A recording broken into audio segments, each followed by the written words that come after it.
Good evening and welcome. It's been a hell of a week for the Gardaí, for the family of Maurice McCabe and for the government.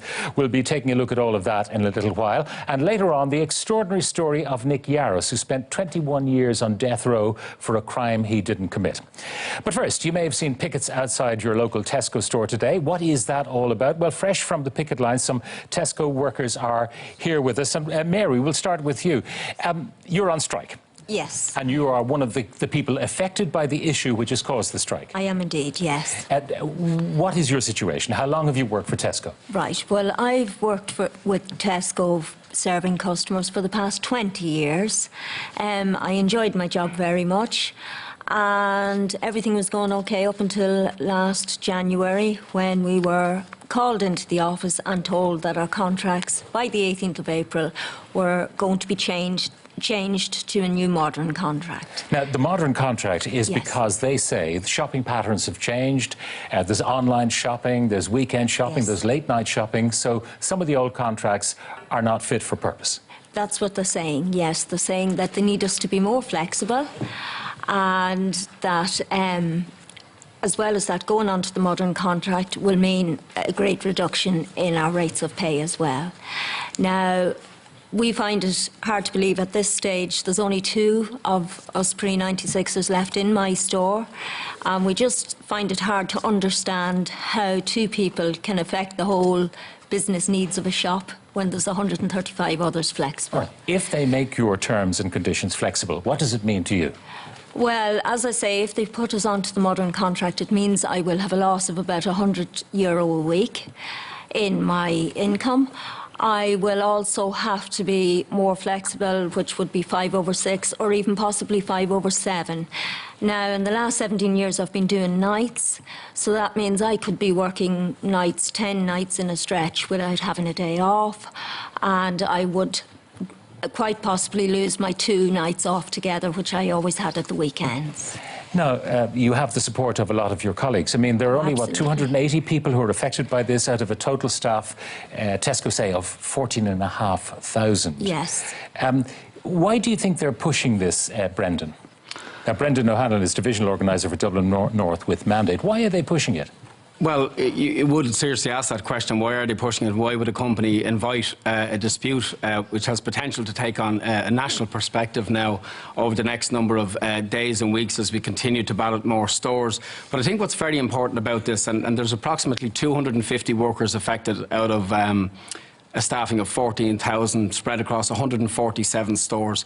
What needs to be kept in context is this is one of the most profitable companies, multinational companies that trade in Ireland, and that's a fact that has never been denied by Tesco. But don't they have a thing called Project Black, which they say is to get their stores back into the black? It sounds sinister, but it's about going from the red into the black. That's what they say. And they have been impacted by the German multiples, the Aldis and the Lidls.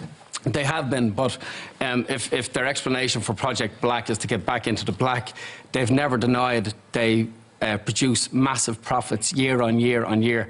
And we've produced figures in the Labour Court saying that they make profits of 200 million per annum. So if Project Black for them is getting back further into the black, but it's going to be at the expense of these workers.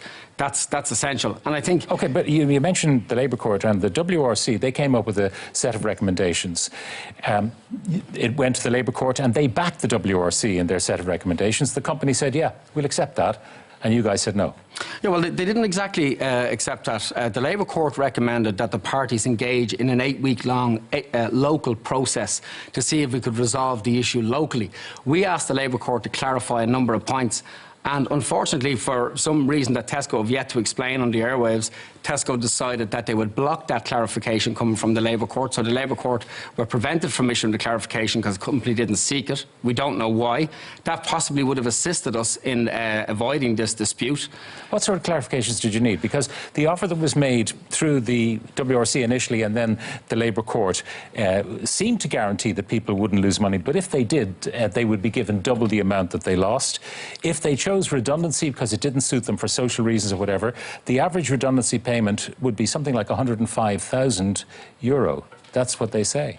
Pat, there are people sitting here in this audience of 10 Tesco workers. Between them, I think I added up, they have 277 years service between the 10 of them. There are people here, despite their long service, who have just, one chap here beside me has purchased a house today, got the keys for it. Another chap beside me here is going to get married. These people have all got huge bills like the rest of us. Buying out somebody's wages off them when there's no justification. This is not a loss-making company. There's no basis for this. They've never produced any basis for this, right? So but the impact for at the moment you have 14,500 workers, 250, 280 of them or whatever are in dispute with the company. Yeah. The company say, by the way, a lot of your colleagues actually turned up at the stores today. Not everyone, the staff didn't stay out, the stores That's not true. Stayed open. But the point they were making is that there should be uniformity of pay and conditions. In a sense, they're saying the pre-96 people were very lucky to have gotten the contracts they have, and really the time has come to modernise and standardise, so there cannot be a differential between two people doing exactly the same job. Well, it's a very interesting point, Pat, because it was Tesco who introduced the lower pay scale in 2006, so they've created this situation, if they want to call it. They also claim, by the way, in their statement that they are the best paid of all the multiples in the sector. They say that, that they're a good employer, and they recognise unions, which not all stores do. Well, let me just finish this point. It was the company who introduced the new pay scale that created this inequality. The workers, there are 3,600 workers that are on the older pay scale, not just these 250. There's 3,600. So if the company are saying, and they're trying to rely on this to say they're trying to bring about an equitable workforce, well, if I was one of those 3,600 people, I would be really worried about what that means for me and my pay. This is going to escalate? Oh, absolutely it will. All right. Mark, what's your situation? Yeah, again, I'm 30 years with the company, serving the customers. And again, like, I'm down about €90 a work out about a week, so I'd be looking at possibly restructuring my mortgage. I took it out in 2008, which wasn't probably one of the best times. The best time, no. Plus, I'm not one of the lucky ones on a tracker mortgage either, so like I possibly will have to restructure my mortgage because my mortgage is based on my salary, which it's going to be down €90 a week. But because I was on salary, not only that my salary is going to be stripped out, so we get down to a basic week, which as a result will affect the pension as well, which I haven't included in the €90. It'll affect my pension, and we also get a 5% bonus as well. So my 5% bonus will only be on my basic pay now. All right, Brian, what's your situation? Well, I'm 28 years, serving loyal for that company, for Tesco, serving customers day in, day out. I'd be down about 50, 60 euro. I'm getting married in 5 weeks' time, and it's just... If the dispute is going on, what happens to the honeymoon? Well, there'd be no honeymoon. If you're getting probably married at the picket, at the gate or something like that. I don't, the missus is not too happy about that as well either. Sure, she's not. But hopefully it doesn't. Hopefully Tesco see lie and leave us alone. So just in summary, this dispute is going to continue one way or the other until, what, Tesco capitulate? Well, Pat, just by way of escalation, there are 8 more stores taking industrial action on Friday. We're balloting 25 more stores next Monday and Tuesday. But the evening before the strike commenced, we wrote to the CEO of Tesco asking him to engage in meaningful talks to bring about a resolution. We're going to write to him again tomorrow. We still have no response. Again, inviting him in to talks to try and get a resolution to this issue. Unfortunately, Tesco haven't responded to any of those items of correspondence. Again, I'd wonder about what situation they're trying to bring around here by not engaging with us. So we would call on Tesco at this stage before there's any escalation. They accepted the Labour Court recommendation. They said they did that. In truth, Pat, they haven't. They've been very selective about their approach. There's a Labour Court recommendation that awards these workers a 2% pay increase that the company have not applied. That was awarded in 2016. So the company have been somewhat disingenuous to put themselves out there as being people that comply with Labour Court recommendations. They don't. All right, thank you all, and thank you to all the Tesco workers who came in to be with us tonight.